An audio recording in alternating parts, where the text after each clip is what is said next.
Gojou is an absolute beast. He's not ranked the #1 sorcerer for nothing. This man had so much confidence in his abilities that he was able to take the time to pick up Yuji, who was watching Lord of the Rings, training seemingly going quite well. He's got his little pet on his lap. He's able to just watch some great cinematic movies. And he's able to bring him back and say, hey, I'm not even worried about my student getting killed by Mr. Hothead Volcano over here. Just watch, Yuji. I'm going to teach you about domain expansions and these abilities because I know you're a hands-on learner. You don't like reading books and things like that. And as he's explaining his lecture, this guy's just getting more pissed off. And no matter what he throws at him, he just brushes it aside like it's nothing. This man and his abilities is second to none.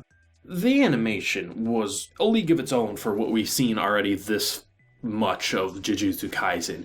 But holy shit, when you have a character who's proclaimed to be super powerful, I would say anime does a solid enough job to make us say, in the context of what we're watching, we understand why this is the most powerful character. But there's very few times that you can watch a show that's as polished as this, really break it down to you, and if you had any ifs, ands, or buts that our main character would somehow immediately surpass Gojou because, you know, this is anime, the main character is always going to be the best. Maybe in the future, maybe after he swallows all those fingers. But for right now, and probably for a decent amount of time, this is the man in charge, and no one's telling any of us otherwise. This was a battle that didn't even feel like a battle. It felt like a lecture. And this is really interesting because the school aspect about this show is actually being done really well because there's only like a few students even at this academy, and the school is literally you're fighting spears and curses. It doesn't feel like, you know, you're like, okay, here's your traditional high school anime. We've seen this before. Rather, it's like, okay, it's a supernatural idea, and the whole idea of an academy is more like you're training sorcerers so they can actually fight demons, not just study up on random history that they don't give a damn about. So by dragging our boy into this fight and watching him just annihilate this guy, it felt like such an interesting way as not only just progressing our character's knowledge on the subject of curses, it actually gave us an info dump in a way that didn't feel like info dump. They showed us this move, this domain expansion, this whole idea that, you know, if Yuji and the others, when they were in that situation a couple weeks back there, if they were in that situation and it was a complete domain, they would have all been dead. And it kind of goes to show probably why Megumi was so keen on running away, because he did have that instinct to survive and knew that it was kind of out of his league. So to have a situation where what they did great is the visuals explain the power differences. Sometimes I feel like anime, what they do is if a character is powerful, they just increase the brightness and the amount of energy being radiated off a character. So if your character controls fire, your character's hand engulfs in flames. Okay, that's powerful clearly because a normal human can't do that. Insert the person they're fighting, their flame is 2 times or 3 times bigger. You get this visual representation of like a power scale, so you can understand what's happening. Jujutsu Kaisen just did that better than we've ever seen. What we thought Yuji was going up against and even Sukuna was going up against before looks minuscule in comparison to this volcano because he's literally engulfing the entire screen to the point it feels like it's a cosmic blast almost ready to burn characters away.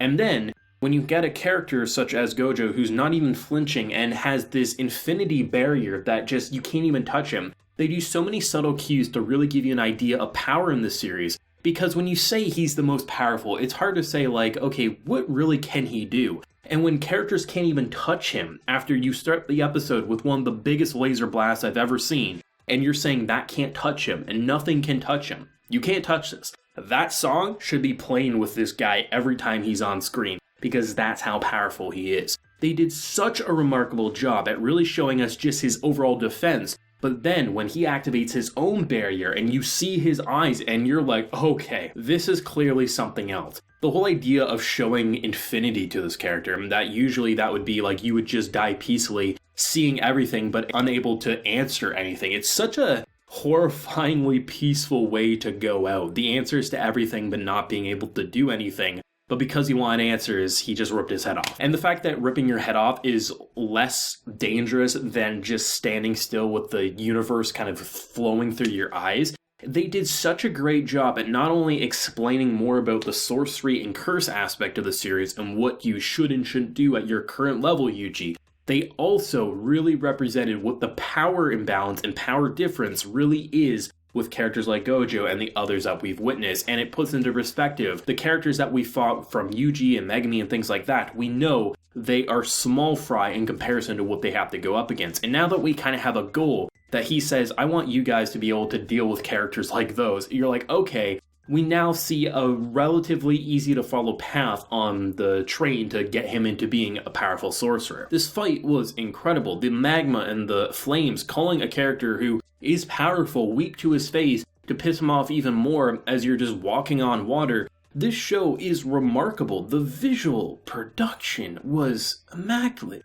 This was incredible. This week of anime has had so many great fights that have been just so gorgeously animated, and Jujutsu Kaisen is definitely in that list. I love the domain expansion of just the fiery volcano of death and then the contrasting of the peaceful, kind of like your mind bending with the whole time and space. They had so much fun with the visual flair, and I love how, despite it being a visual spectacle, complete eye candy, it actually served a purpose to progress our knowledge on what the series is, but also seemingly set up a villain group as we just chill on the beach and you know those characters are up to no good. I can't really say much past that. I did like the idea of the one character pretty much saying, you know, you are monsters, your curses, you don't have feelings, and that seemingly edged on this character to save the severed head. It does feel like he was doing that on purpose, but then again, that could just be, that's his persona, he likes messing and mocking with people. But still, it does feel like this show is so much more than meets the eye. Last week, I mentioned just how much, like,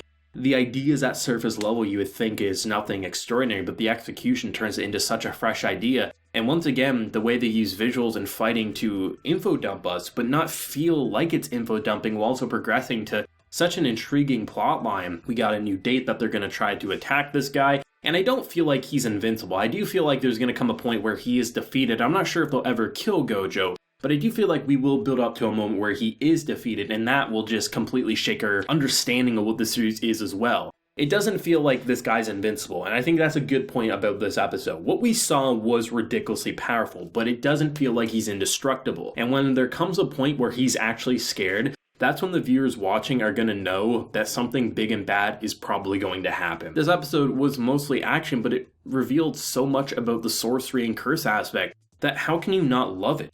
The visuals blew me away. It's very rare to have flames and things that are like trying to force characters off the screen to make it feel like we feel like we're a part of that scene and we're about to get blown away or melted away just the same as the characters. But it really did feel like with the blurriness and the just overall force, it felt like real scenes taking place. And that's a really high point for the series. I mean, the voice acting was great. The creature just so progressively getting more and more mad, where Gojou is just kind of literally being a teacher and mocking him. And then we get Yuji, who's just so confused and dumbfounded. He just wanted to watch The Lord of the Rings, and now he's in fiery hell death. It's great to see what the series is capable of, and this was probably my personal favorite episode of the season, and without a doubt, Gojou, best boy for me right now, and I'm really excited to see more. Let me know your thoughts and feelings though down below. What did you think, and what do you think of all the new information that did get revealed? If you enjoyed the video, be sure to leave a like, show your support, and hit that subscribe button if you happen to be new around here. So until next time, everyone, please take care and have a good one.